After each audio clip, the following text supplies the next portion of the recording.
people. I get to travel to find out what the story is from a personal perspective. The British people aren't fools. We know when we're not being told the full story. We've got to work out how Britain moves forward from this. Is the best country in the world. The establishment had their chance. Now we're here to represent your views. Britain's watching. Britain's watching. Britain's watching. We're proud to be GB News. The People's Channel. Britain's news channel.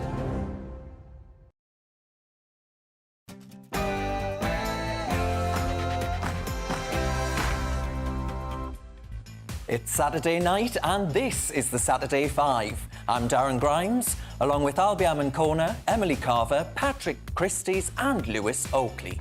Tonight on the show, bring back the death penalty for child serial killers. Is Prince William sexist for not flying to Australia to support the lionesses? Why we should stop sending our money to the French to stop the boats. Why it's a disgrace that Jonathan Van Tam now works for a vaccine company. After 2 gay people were stabbed, are LGBT people safe in Britain? It's 8 p.m. and this is the Saturday 5.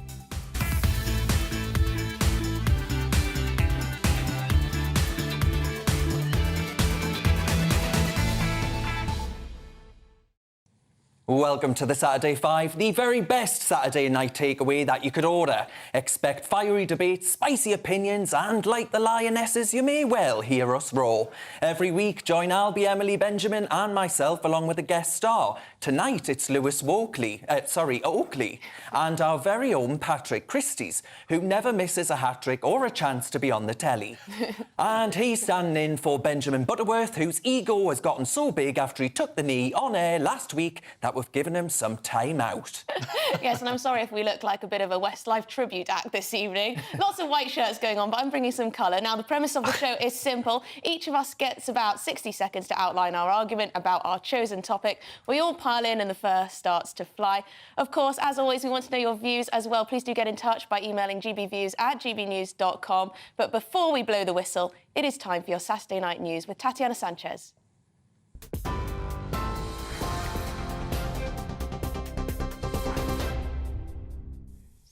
Emily, thank you and good evening. This is the latest from the GB newsroom. Lawyers representing the families of 2 of Lucy Letby's victims have called the independent inquiry inadequate.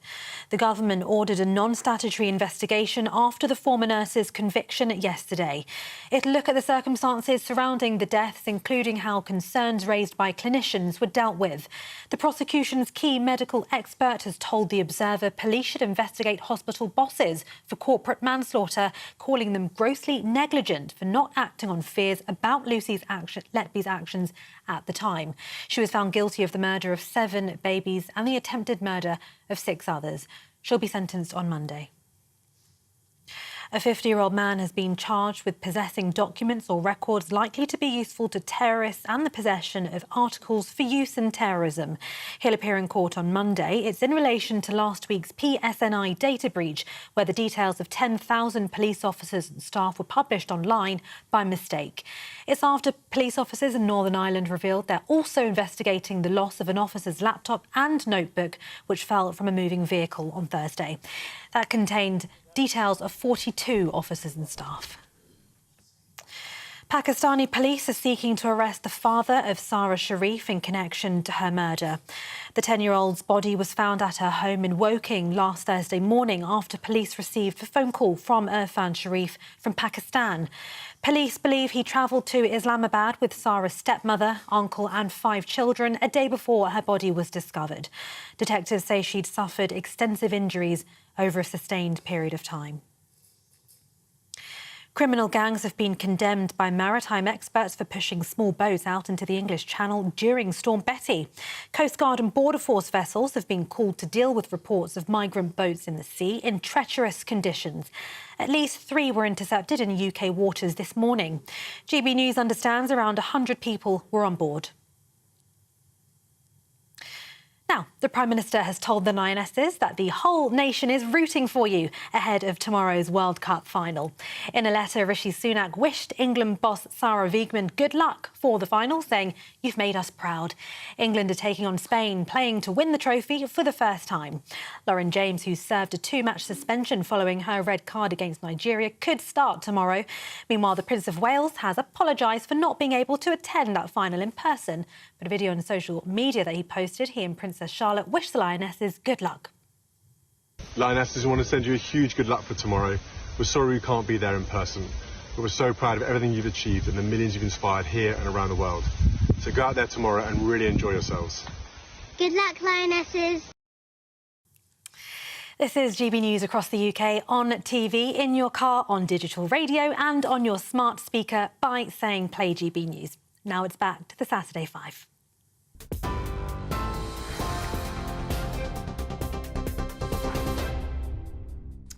Yes, it's Saturday night and you're with the Saturday 5. I'm Emily Carver and we have got quite the show for you lined up tonight. So let's blow the whistle and kick off the first debate. Now then, Darren is going to tell us why, in the wake of Lucy Letby's conviction, he thinks serial child killers should face a different fate. Take it away. Yes, so what I'm about to say has gnawed at me all day long, but I do have to issue a warning to listeners and viewers that there will be some distressing language used and themes relating to the murder of infants. Picture a scene that I doubt could be even dreamt by a writer of the most troubling fiction. The day is August 3rd, 2015. A mother's recovering from a C-section and has produced 2 angelic baby boys. This mother momentarily stepped away in a neonatal unit, leaving her week-old twins behind so that she could procure breast milk for them. The setting couldn't be more serene, with the father excitedly preparing for their return home. But a soul-shattering cry disrupts the peace as she returns to this intensive care unit. And one baby gasping, bleeding, her baby gasping, bleeding. The commanding nurse in the unit reassures the mother. "Trust me, I'm a nurse," she says. Fast forward, Manchester Crown Court, the mother explains to a silent courtroom, "She was an authority. I trusted her completely." We then learn that it was this very nurse, this trusted authority, who mortally wounded that precious baby boy by placing a medical tube down his throat with force. Now, this is but a snapshot of the trial that has disturbed this entire nation. Nurse Lucy Letby slaughtered 7 innocent beings. Her demeanour in that entire case, chillingly indifferent. Any hint of emotion whatsoever, only for a doctor's voice, for whom she was totally infatuated. The wickedness, in my eyes, is unparalleled. Do we, as taxpayers, wish to fund such vile hospitality at His Majesty's pleasure? A haunting confession scribbled on post-its read, "I killed them on purpose," and the harrowing, "I am evil, I did this," in capital letters. Now, Britain, I say this, in my book, we face a grave question. For such malevolence, shouldn't the ultimate punishment be the only punishment that fits such an unspeakable crime? Emily, I want to start with you. You have been reporting on this, you've read this. I mean, I can think of nothing that I've read in the accounts by the parents who've lost babies, anything more troubling, frankly, that I've read.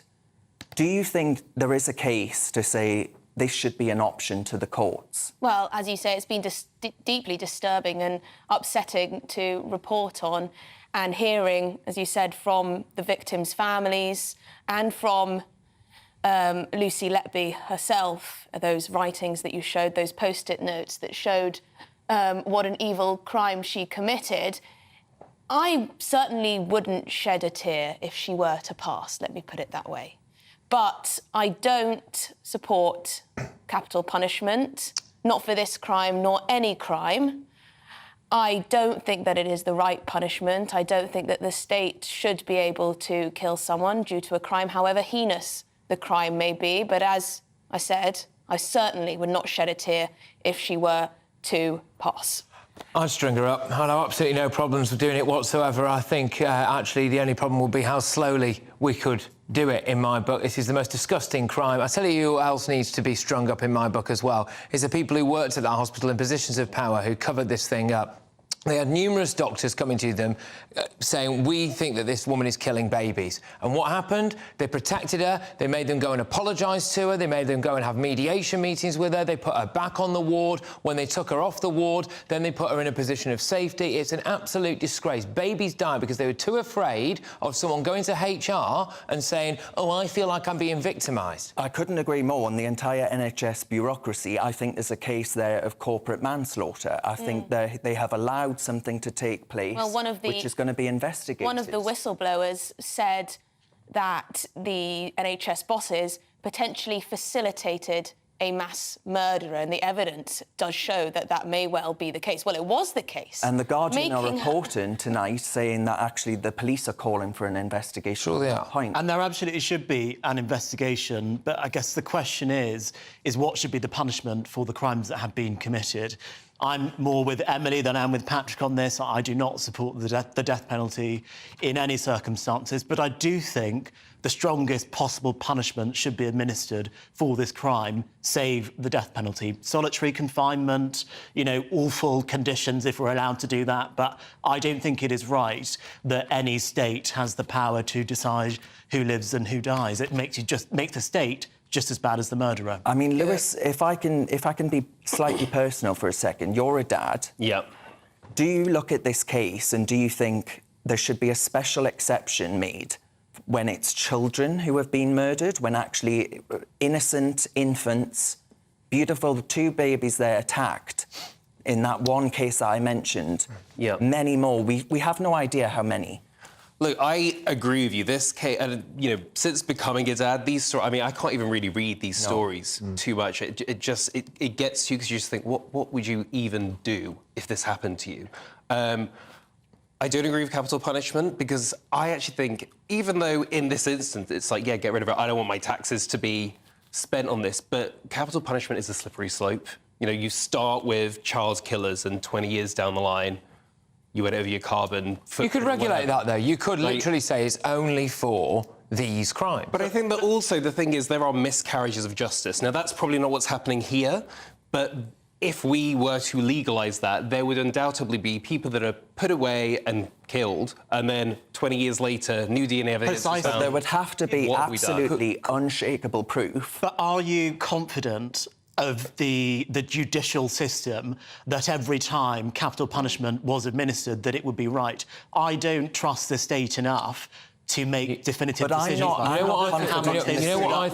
am not confident in the state of British justice right now at all. I think, frankly, far too many people get away with some of the most horrendous things. And actually, I'm really worried that this woman's going to turn around and be allowed to go into, say, a mental hospital. But you know what I think would happen? Life has to mean life. You know what I think? And I think that is what her punishment should be. And it will be the victims or the families. I'm not sure whether they will feel justice, whether the families of the victims, whether they will feel justice, but that is, I think, I want Patrick, though, exactly what you just said. I want her to feel the fear. Frankly, I'm going to say it. I want her to feel the fear and anguish that those parents felt when they were watching their children die in their arms. Look, you make a good point. I think in cases like this, I could add another caveat to it, which is if the families of the victims decide that they do want a death penalty punishment, then I would go with that. You could have another caveat to it, because I know a lot of people say, no, I don't. A lot of people have managed to forgive people who've done the most heinous things. A lot of people don't want someone to suffer the death penalty, but I think there should be certain crimes that if the victim of that crime or the families of the victims of the crime are OK with that death penalty, I would dish it out. I do not think it is appropriate for the family of victims of crime to be involved in what a judge decides a penalty will be for a criminal. I think that is a very slippery slope away from a judiciary, which actually normally works quite well. I don't think families should be involved in I think it has to balance, though, because I think that the thing here is people feeling like justice is not being done right, and if people feel justice is not being done, they will take the law into their own hands. So you'd be comfortable with families being involved in judges' decisions? I trust the people. But what in about some sort of factor? What about the jury saying, having this option to say, actually, I think in this case, the evidence that we've seen over a 22-day, was it, Patrick? It was a long time. The case. It went over 10 We've months. seen all of this evidence. We actually think that the ultimate punishment is necessary here. Well, juries just decide whether someone is guilty or not. The judge decides what the punishment will be. But should the court be able to? And I don't, as I mentioned before, think the death penalty is something I would ever support, even in this circumstance. But life should mean life, as Emily has said. And just a quick one. We don't want to go back to the times where people were, you know, cheering on people being hung in the marketplace. Just a quick one. Just a quick one on this before we move on, which is that I think you're more likely to get a guilty plea if there is the threat of a death penalty. I am convinced that Lucy Letby and others like her would have been more likely to have pleaded guilty, and we'd not had to go through the rigmarole of a trial. Victims' families wouldn't have to be put through it, etc. If she knew that if she pled guilty, she would have the death penalty removed, as opposed to pleading not guilty, because she knows she's getting life anyway. So her lawyers will have said to her, just chance your arm. The point, quickly, of criminal punishments, it's to deter. In country with the death penalty, it's only less crime. And that is the argument against it. We're going to have to move on, but I'm sure the audience is going to have a hell of a lot of views on that particular topic. Up next, it's Patrick, and he's going to tell us why he thinks it's a disgrace that footy fanatic and former Deputy Chief Medical Officer Jonathan Van Tam is cashing in on COVID. Take it away, Patrick. Yes, I do think it is a disgrace that Chris Whitty's fluffer and, of course, full-time COVID fearmonger Jonathan Van Tam is now working for vaccine giant Moderna. During the pandemic, JVT was our Deputy Chief Medical Officer. He's also on the COVID task force, which helped to decide which vaccine companies got contracts. Moderna was awarded 17 million doses initially, and we were told that it was OK for use in the under-30s. JVT was happy to stand next to now widely discredited modelling, which, in my view, terrified people and made it more likely that they would go out and get a vaccine. He was also very quick and very keen to tell us how effective the vaccines were at stopping the transmission and the spread of the coronavirus crisis, which in turn would have also made it more likely that people would have gone out and got the vaccine. I believe we've got a little clip of this. Actually, what the vaccines have done is they've prevented now, in total, since we got them, 22 million cases of COVID infection and 60,000 deaths. So, you know, that's truly massive. Now, in the wake of the OxyContin scandal in America, it is very clear to me, at least, that Big Pharma cares more about profits and selling its product than it does about public health, and it is very, very OK with blurring the lines between the regulators and politicians in order to get there. Now, it's important to say that Jonathan Van Tam has not done anything illegal, and there's no indication that he's been compromised whatsoever. But for me, this looks and smells absolutely terrible. And the next time that there is a public health emergency, and mark my words, there will be one, the public, you, me, everyone we know, needs to be absolutely certain that the bloke standing on that stage telling you to take a vaccine is not going to end up working for the company that sells those vaccines in a couple of years' time. Those are my views. I'll toss it over to you, Darren. Yeah, I think the point you made there on OxyContin is a really important one, because we actually know what's happened since then, where the guy that actually approved OxyContin for use on the market then went on to work for the pharmaceutical company in order to make billions out of selling this product. Now, people have got so hooked up to that on opioids that they can barely function as human beings, or they've died. Now, are we comparing the vaccine to opioids? No, I'm not. People getting golden handshakes, essentially. But I'm glad you said that, because that is something I want to make very clear. I'm not comparing the two, but what I am saying is that there is a similar situation. So why did you put the two together? Because there's Big Pharma that often will look at people who are in positions of political influence, and those people in positions of political influence will have a decision-making power over something that affects the public. And I don't think those people should then be able to go and work for pharmaceutical companies, and that is the similarity. I don't have an issue with Jonathan Van Tam going to work for Moderna. I think it is, you know, what are these people that work in public services supposed to do after they decide they've had enough of that job? You know, this is a man who has a distinguished career in science and medical healthcare.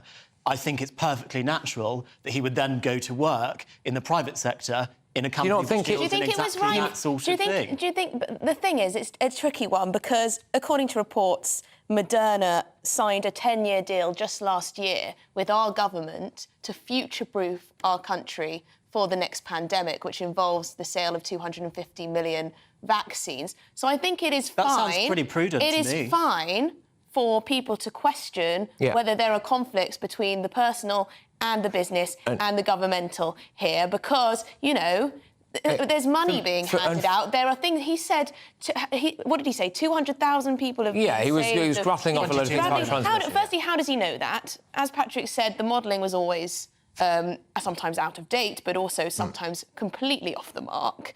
He was very much selling that product. It's the next time for me. I do completely, acknowledge that Jonathan Van Tam seems like a nice enough chap, and it doesn't really necessarily say that there's anything that's been compromised here. But for me, it would be about the next time that there is a health thing. I want to know that the bloke who's telling me to go and take a medical procedure isn't going to end up working for the company that's going to sell me that procedure in a couple of years' time. Well, I've got to say, for me, this is like the least shocking story of the year. Like, a politician or someone in the government has mates over here, and now he's helped them out, and now he's got a nice cushy job or money coming in. Do you think he helped them out? Well, he obviously did. But here's the thing. In his role as Deputy Chief Medical Officer. He gave them loads of money. He set those contracts up. He will say that was above board. But this is the thing. What I will say, I lead more on, cock up than conspiracy. I can totally see how you were dealing with these people day to day. Pandemic's over. They know you. You know them. Oh, OK, we've got a job over here. Oh, OK, well, I'll come and do that. That's probably maybe how it went down. I guess that. But should it be allowed? I just don't. But what if he knew the job might be coming? I don't buy into this whole. He's done a hell of a good time out of it. I just don't buy into this whole conspiracy that pharma companies are evil and they're all trying to microchip us. Pharma companies. I didn't say that. Companies. I didn't say that. Invented a vaccine which saved millions of people around the world and enabled us to live our lives normally in what was a really quite serious global pandemic. Did you live your life normally? Thank God for pharma companies. OK, look, undoubtedly, without pharma companies, we would quite possibly all be dead by now, right? So there is no doubt about that.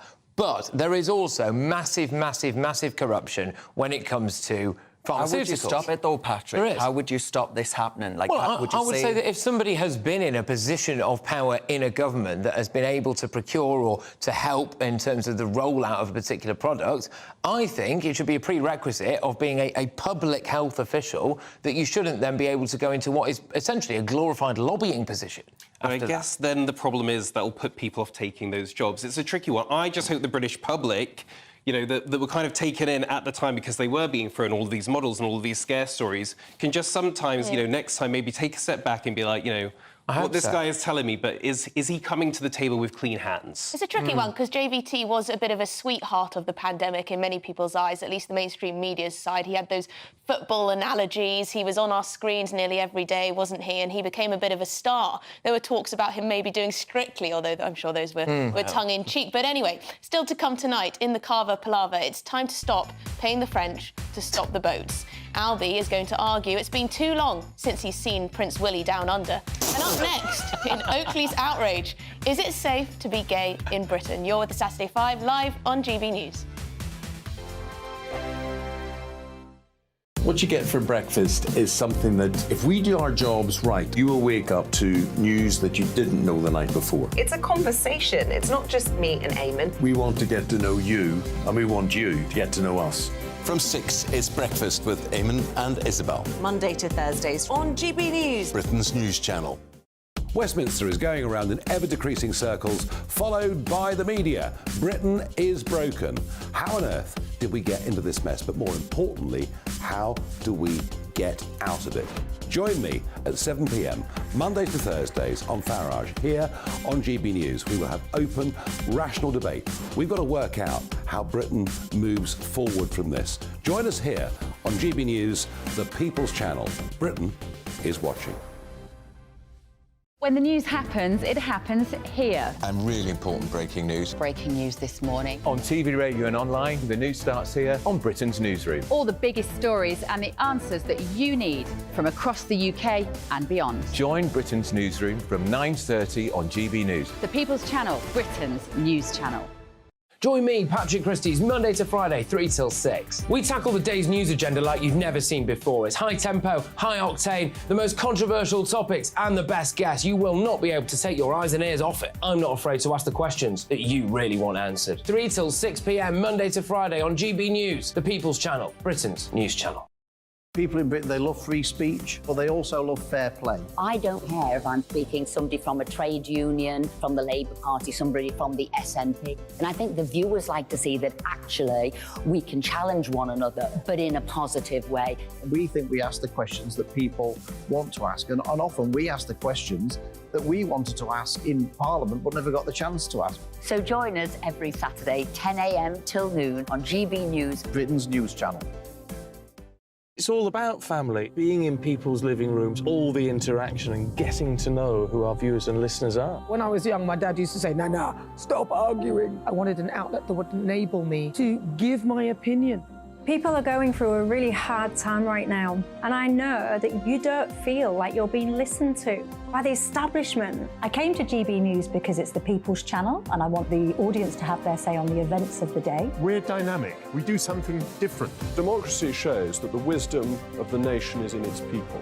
I get to travel to find out what the story is from a personal perspective. The British people aren't fools. We know when we're not being told the full story. We've got to work out how Britain moves forward from this. It's the best country in the world. The establishment had their chance. Now we're here to represent your views. Britain's watching. Britain's watching. Britain's watching. We're proud to be GB News, the People's Channel, Britain's news channel.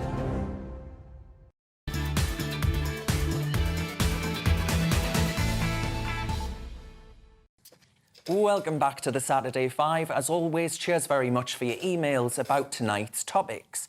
On whether child serial killers should get the death penalty, Anthony says, when we had the death penalty, there were dramatically fewer murders because it acted as a deterrent. I agree that it should only be used when there is irrefutable evidence that someone is guilty. Maggie has the opposite view. She says, as much as I'm distressed at Letby for killing those babies, I do not support the death penalty. Why let her have a quick get out? I'd rather she live a life incarcerated in prison, her freedom lost, never to be near babies again and never to be respected again. Now, finally, on Christie's kick-off, Leslie says Van Tam believed in the vaccine, so why not go and work for what he believed in? That would be Albie's point. Now it's time for our next debate, though. Up next, it's Lewis, and Lewis is going to tell us why, after recent homophobic stabbings, he's concerned Britain is becoming less tolerant. Take it away, Lewis. So, Britain is undoubtedly one of the best places in the world to be LGBT. I don't think there's any debate about that. But with two gay men having a happy night out with friends were viciously stabbed in a homophobic attack, it has raised some questions, and a lot of LGBT people this week have been sharing how they feel they have to tone it down in public. You know, that maybe if they are wearing something that has a pride flag on, they put a coat on as they travel to wherever they're going. Maybe it's that they don't feel comfortable holding their partner's hand in public. Maybe they even avoid going to certain areas for fear of attack. Statistics will show us that 64% of LGBT people say that they have experienced a hate crime, with just 1 in 8 people reporting it to the police. So I'm asking, is acceptance peaking in the UK? Has there been a change? Have we got to the best we're ever going to get to? And are we all patting ourselves a bit too hard on the back with thinking that we're one of the most progressive leading countries in the world? Is there more work to do? There's always more work to do, Lewis, but yes, we are one of the most progressive and accepting countries when it comes to LGBT rights. It is absolutely disgusting what we saw happen. I think it was last weekend in Clapham at the Two Brewers.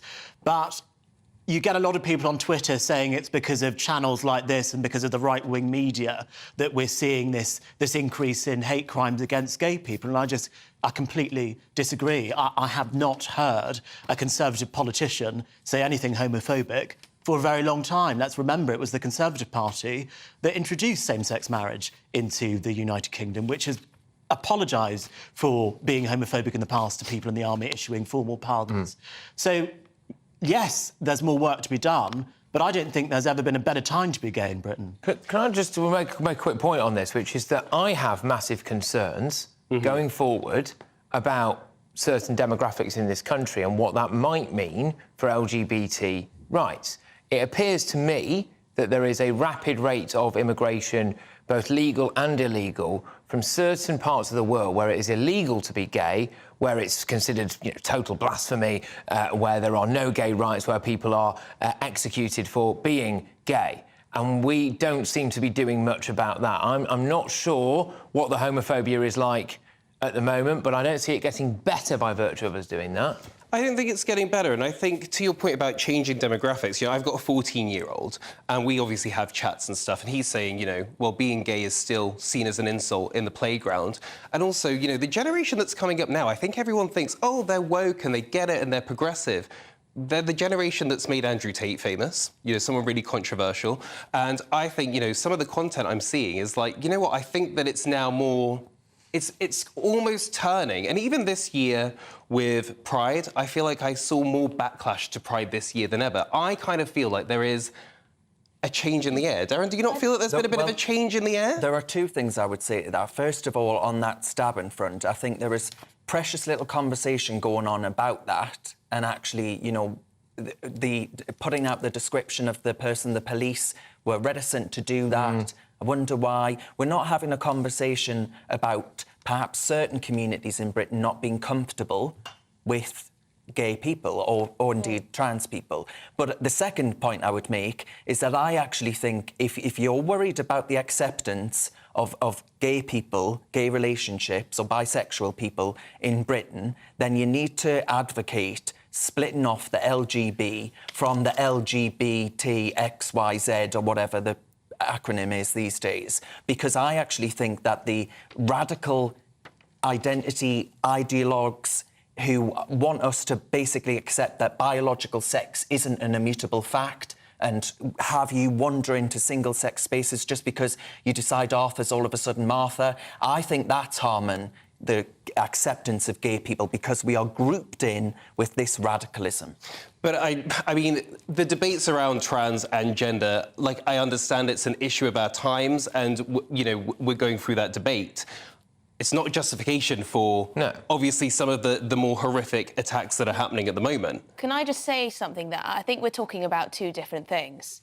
Homophobic stabbings of these two men outside a bar has nothing to do with the backlash against Pride, I don't think. I genuinely do not think those two are necessarily that linked. I think the backlash against Pride, yes, there will be some homophobic bigots who hate Pride because they would like to see no gays exist in this country. Yes, there will be people like that. But other people, I think, have got a bit tired of it being an LGBT month. They may not agree with the T in terms of they may be gender critical, for example. They may not agree with drag for children, which of course has been in the news. And I don't think those views, so that kind of backlash against Pride events, has anything to do with the stabbings of these two gay men. I think the conversation we're not having enough are what Darren and Patrick raised, which is about, are there certain communities in Britain that have more problems with the LGBT community than others? And the answer is yes, there are.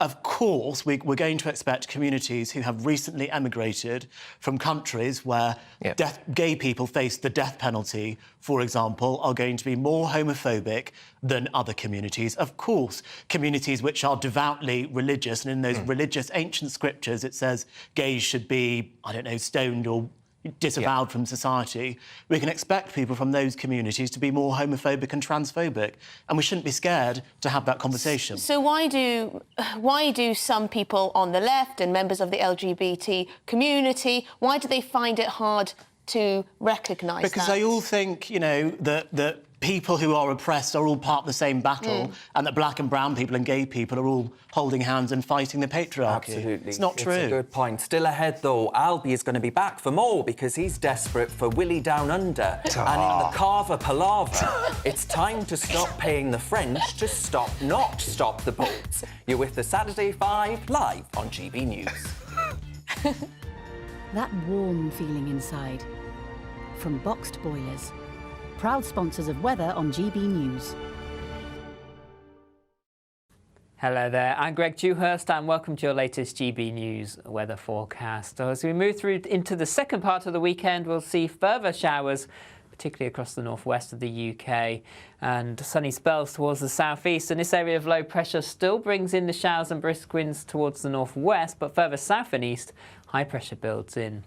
For the rest of the evening and overnight, we still have a few showers across Northern Ireland, parts of Scotland, 1 or 2 for western parts of England and Wales, but largely dry for most, with clear skies, especially towards the east of the UK. Temperatures overall, generally 15 or 16 Celsius in towns and cities, a little lower in the countryside. So a fairly warm start to Sunday morning, plenty of sunny spells, a few showers across western areas.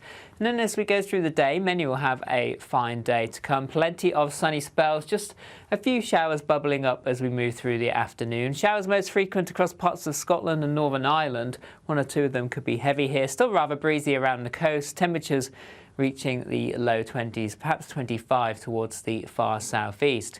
Into Monday, little change for England and Wales, 1 or 2 showers around, though we will see more persistent rain returning across parts of Northern Ireland into western Scotland as we move through the day. Some of this rain turning heavy at times, the winds starting to pick up too, and temperatures in the low 20s. Tuesday and Wednesday, largely dry, just a few showers in the north and temperatures above average. That warm feeling inside. From Boxed Boilers, proud sponsors of weather on GB News.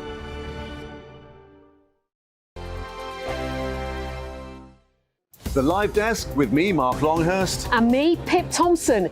It's here Monday to Friday on GB News. From midday, we'll bring you the news as it breaks, whenever it's happening and wherever it's happening, from across the UK and around the world. Refreshing, feisty, but with a bit of fun too. If it matters to you, we'll have it covered on TV, radio and online. Join the Live Desk on GB News, the People's Channel, Britain's news channel. So Jubes and Kerr, we tackle the issues of the day with real robust debate, both sides of the fence, battling it out with me in the middle with my forthright opinions and views. And often really interesting things happen because you start with a position and then by the end of the debate you find actually, well, I might not have thought about that one. What we need in this country is 2 new political parties. You should maybe think about doing a 2024 calendar. I'm Michelle Dewberry and I'm keeping you company right through until 7 o'clock this evening. GB News, the People's Channel, Britain's watching. Monday to Thursday, 9 p.m. till 11 p.m. Join me, Dan Wootton. I'll bring you the sharpest takes and hottest debates. Do you not believe in prisons? I don't believe in prisons. I'm completely stunned. I guarantee you there'll be no spin, no bias, no censorship. I actually was personally quite offended by it. And no reason to go to bed. So I guess they've always been quite woke. That's Dan Wootton tonight on TV, radio and online. Monday to Thursday from 9 p.m. till 11 p.m. on GB News. The People's Channel, Britain's news channel. In a world of dull and predictable radio and TV shows. Oh, hi. On Mark Dolan tonight, we've got big guests. We drill into the big stories of the day. The show adds up to a brilliant listening and viewing experience. Mark Dolan Tonight is the most entertaining current affairs show ever, and that's a fact. That's Mark Dolan Tonight, Friday, Saturday and Sunday from 9. Only on GB News, Britain's news channel. Like all families, we have arguments every now and then, but actually we agree on what the mission of GB News is, and that's the most fundamentally important thing. GB News provides the kind of platform that lets all voices be heard. We don't hold back. We're free to say what we really think. Just because some people who live in a tiny little Westminster bubble think that their particular story is important, that's not the most important story for me. And often they will be difficult stories, stories that you won't find on the establishment media. Because what people think in the north of England may be very different to what they're thinking in their home counties. We're going to carry on telling the world what life is really like for households up and down the UK. We love to be in your car, in your kitchen as you're having your breakfast. Whatever you're doing, you are part of the show. If it matters to you, it matters to us. Britain's watching. Britain's watching. Britain's watching. We're proud to be GB News, the People's Channel, Britain's news channel.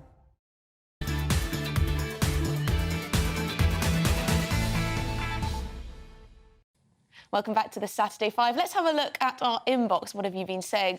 On Oakley's outrage, Mary says, I think the aggression against gays has been exacerbated by the homophobic rhetoric of the trans lobby, that any child showing a non-stereotypical preference needs to be the opposite sex, hence doing away with homosexuality altogether.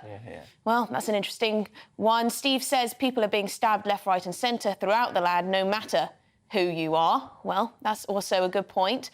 Now it's time for our next debate. Yes, up next it's Emily herself, and she thinks we deserve a refund from Monsieur Macron. It's time for the Carver Palaver. Yes, what precisely are we paying the French for? Back in March, the government agreed to send £480 million of our money to the French government to help stop the boats. Perhaps if they stopped the boats, we might consider this value for money, but what's happened instead? Well, it turns out that the French have actually stopped fewer migrants this year to date than they did in the same period last year. So again, I ask, what exactly are we paying them for? It seems clear to me that the French authorities have little intention, nor the application, to prevent these dangerous and sometimes deadly crossings. Now, I understand it's not an easy job, but surely the money must be contingent on results. I say, if they don't make progress in stopping the boats, then surely we should get our money back. Well, there you go. Short and sweet. I go on. One former French ambassador even had the cheek to say the pledge to stop migrants crossing the Channel is totally delusionary. Why bother then, I guess, if we're totally deluded to even want to stop the boats? The government seems to be addicted to throwing good money after bad, be it the barges, the hotels, the French, and it's not good enough. Let's remember, this is our money, not theirs.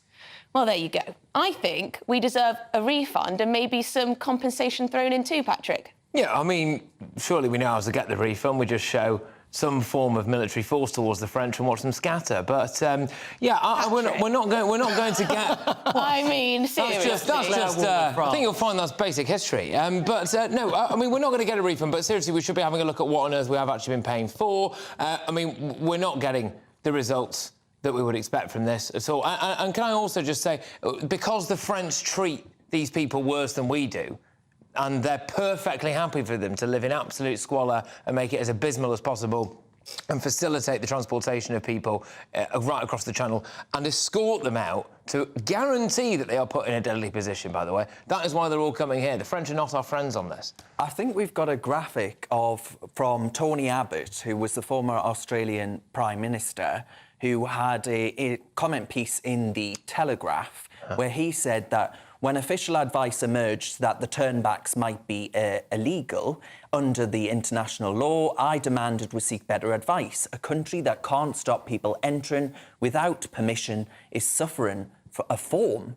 of peaceful invasion. Now, his point there was that, frankly, Emily, we rolling over and said, right, come on, President Macron, scratch our belly, get our taxpayer teat and milk it dry. Well, I mean, a former French ambassador did come out this week to say that we're delusionary, we're totally delusionary were the words, for even thinking that we could stop the boats. So that rather shows that, A, they're not that bothered, B, they don't think it's possible, and C, I would ask, why are we paying so much money for no better results than we were getting when we were paying far less to the French, Albie? Look, I think all that this shows is, and recently this week we also saw the EU say that they didn't want to agree to a returns deal between the UK and the EU of migrants crossing the Channel.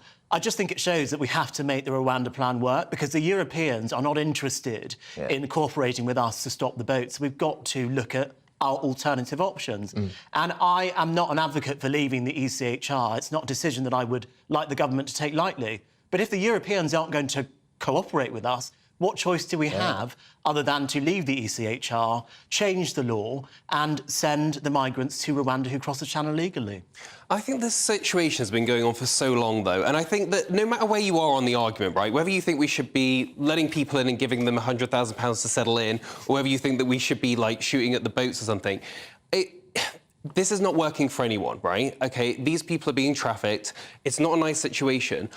But I think to your point of like, well, what should we do about the French? So I looked it up. The statistics are that they are saying that they stopped 45% of the crossings. If we then pull that money, then we've got an even bigger issue to deal with. So we have to keep paying them. But I do think they have got a vested interest. That if they actually stop it, then we stop paying them. I think the problem is when they say they stop the crossings, I'm not sure if that doesn't mean that those people have just got on a dinghy the next day or a few days later. I don't know if they are actually doing anything with those people once they've stopped that boat from actually crossing. How would you measure that if you don't even know how many crossings are taking place Well, exactly. in the first place? Can I just make a very quick point, which is that the thing to watch in all of this, whilst we're all staring at France, is actually Italy, where they have had around 200,000 arrivals recently. They have also got a right-wing government that's trying to do a deal with a third nation in Tunisia, a bit like we tried to do with France, and said they wanted to stop the boats, and it has not been able to happen. But those numbers of people coming through Italy are heading one way. They are heading our way, and I think it is time that we went directly to the Italians and tried to do something like that. Well, I tell you what, you'll have people on the streets if that all starts to come to Britain, but we shall see. Still ahead in Albie's argument, Albie wants to know why our prince is staying closer to Sussex than Sydney to hear our lionesses roar. You're with the Saturday 5 live on GB News. Monday to Thursday nights on GB News. At 6, it's Dubes & Co. 7 o'clock, Farage. At 8, join Jacob Rees-Mogg. And at 9, Dan Wootton Tonight, followed by Headliners. On TV, radio and online. This is GB News. Now then, Lee Anderson here. Join me on GB News on my show, The Real World, every Friday at 7 p.m. I'm not eating bloody cat. Are you Delicious. mental? Open your mouth. OK, here comes a train. Reminds me of the scene in Singing in the Rain. Adam, is that a good one? Whoa! Join me at 7 on GB News, Britain's news channel. Join me, Camilla Tominey, on Sunday mornings from 9:30, taking the politicians to task and breaking out of SW1 to see how their decisions are affecting you across the UK. Bursting the Westminster bubble every Sunday morning, only on GB News, the People's Channel. Britain's watching. Join us every night on GB News at 11 p.m. for Headliners, which is 3 top comedians going through the next day's news stories, which is exactly what you need, because when the establishment has gone crazy, you need some craziness to make sense of it. So join us 11 p.m. every night on GB News, the People's Channel, Britain's news channel. I'm Andrew Doyle. Join me at 7 o'clock every Sunday night for Free Speech Nation, the show where I tackle the week's biggest stories in politics and current affairs with the help of my 2 comedian panellists and a variety of special guests. Free Speech Nation, Sunday nights from 7 on GB News, the People's Channel, Britain's news channel. Every Sunday from 11, join Michael Portillo. There will be topical discussion, looking at the week before and the week to come. So kick back and relax at 11 a.m. on Sundays on GB News with me, Michael Portillo. GB News, the People's Channel, Britain's news channel. I joined GB News because I was sick and tired of not hearing my views being represented, not just mine, but so many people that I knew and spoke to. I just couldn't get my voice out there. I couldn't say anything. I couldn't do anything. Whatever the narrative was, I kind of had to follow it. GB News is there to provide a voice for those who have been ignored by the establishment media. We think different things, we've got a different style. GB News is here to be optimistic and positive about the future. It's real kind of dynamic and flowing, with the audience very much at the heart of it, like a big family. Here at GB News, we talk about the things that matter to you. Hearing the voices from right across our towns and cities, especially our towns. All sides of the argument represented with a heavy dose of opinion.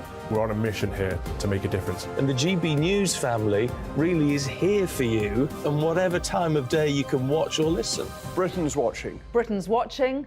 We're proud to be GB News, the People's Channel, Britain's news channel.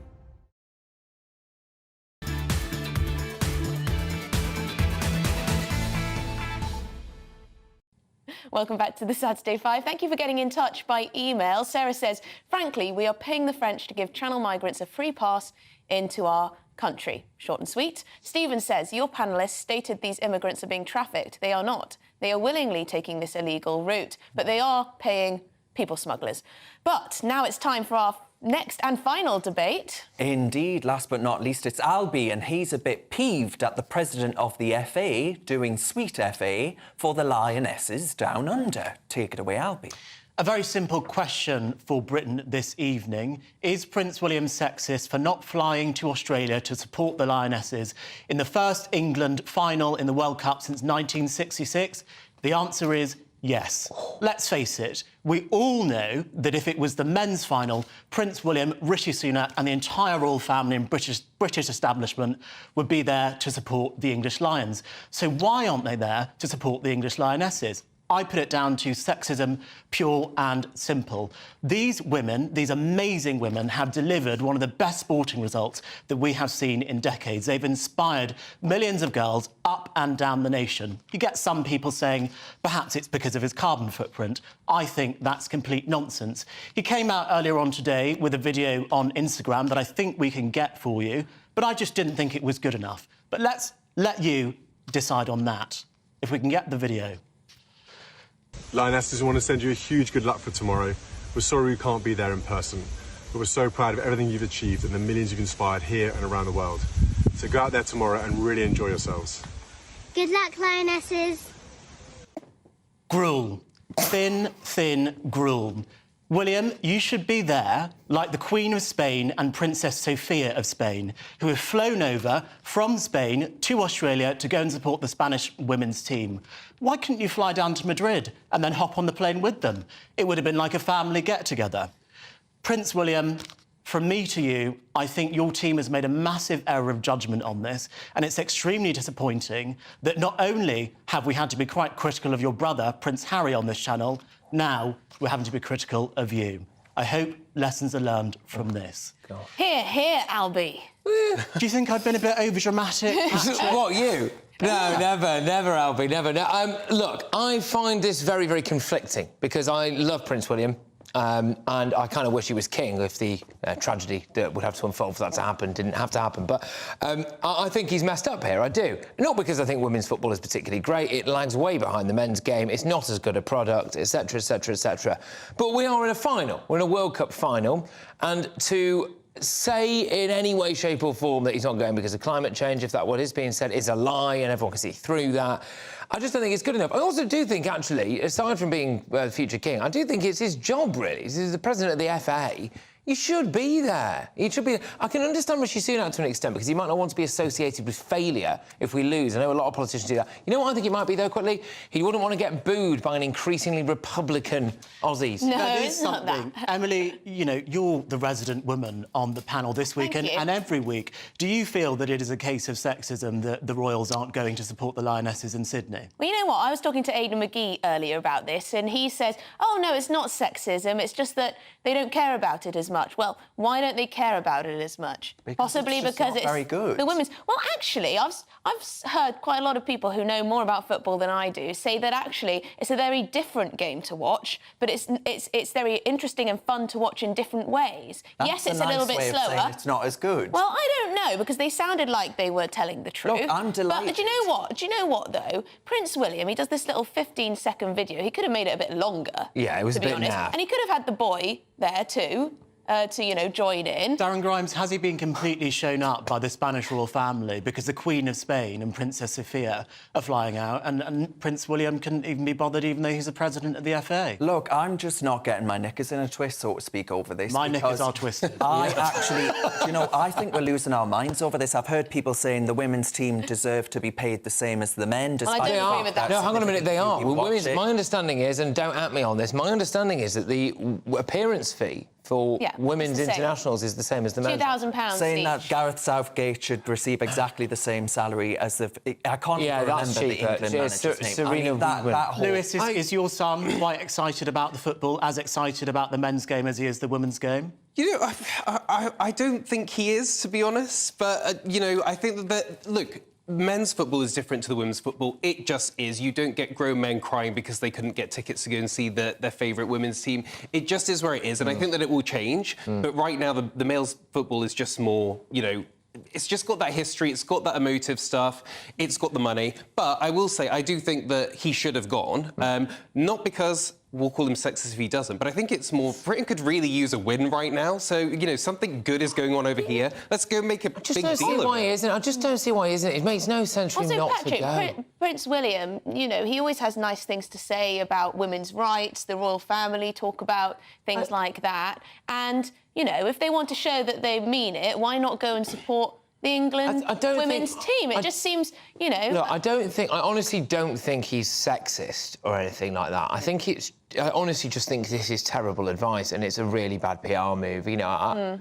I just think it's that. Unfortunately, we'll never know the other thing. I would hesitate to say, I think our future king is genuinely sexist. I just think he's taken really bad advice. But it is actually true, Albie, that William and the king witter on ad nauseum about climate change. So it could actually be true that they don't want to go to Australia, which, let's not forget, has the same head of state, because it's too far away. This is the ludicrousness of the argument and the restrictions of net zero that we're having to dally around, isn't it? But then that would be an argument to say they should never travel anywhere at all, and that's obviously not the case. As far as I'm concerned, it is the job of the royal family in situations like this, especially if you are the president of the Football Association, to be supporting an English football team in a World Cup final, and I think it is disgraceful that not even a minor royal is flying over to support the lionesses in what could be a World Cup win for England tomorrow. Exactly that. If there was even the remote... If England win the World Cup tomorrow, there would have been pictures of our future king with a World Cup in his hand and a load of very happy women, right? And if we'd have lost... Well, there's not going to be a picture that reigns through eternity of him looking miserable in the stadium, is there? We would have forgotten that he was ever there, actually. So it was a win-win for him to turn up. Yeah, it was a win-win. I think all of we, though, on a collective note, a cheery note to end it, I think all of we cheer on the lionesses and want them to do incredibly well tomorrow, regardless of Willie being down under or all of the rest of that. We're all very happy. Now, thank you very much to our guests tonight. Next up, though, it's the brilliant Leo Kearse, who's in for Mark Dolan. Cheers very much for watching. I'll see you next week. The temperature's rising. Boxed Solar, proud sponsors of weather on GB News. Hello there, I'm Greg Dewhurst and welcome to your latest GB News weather forecast. As we move through into the second part of the weekend, we'll see further showers, particularly across the northwest of the UK, and sunny spells towards the southeast. And this area of low pressure still brings in the showers and brisk winds towards the northwest, but further south and east, high pressure builds in. For the rest of the evening and overnight, we still have a few showers across Northern Ireland, parts of Scotland, 1 or 2 for western parts of England and Wales, but largely dry for most, with clear skies, especially towards the east of the UK. Temperatures overall, generally 15 or 16 Celsius in towns and cities, a little lower in the countryside. So a fairly warm start to Sunday morning, plenty of sunny spells, a few showers across western areas. And then as we go through the day, many will have a fine day to come. Plenty of sunny spells, just a few showers bubbling up as we move through the afternoon. Showers most frequent across parts of Scotland and Northern Ireland. 1 or 2 of them could be heavy here. Still rather breezy around the coast. Temperatures reaching the low 20s, perhaps 25 towards the far southeast. Into Monday, little change for England and Wales, 1 or 2 showers around, though we will see more persistent rain returning across parts of Northern Ireland into western Scotland as we move through the day. Some of this rain turning heavy at times, the winds starting to pick up too, and temperatures in the low 20s. Tuesday and Wednesday, largely dry, just a few showers in the north and temperatures above average. The temperature's rising. Boxed Solar, proud sponsors of weather on GB News.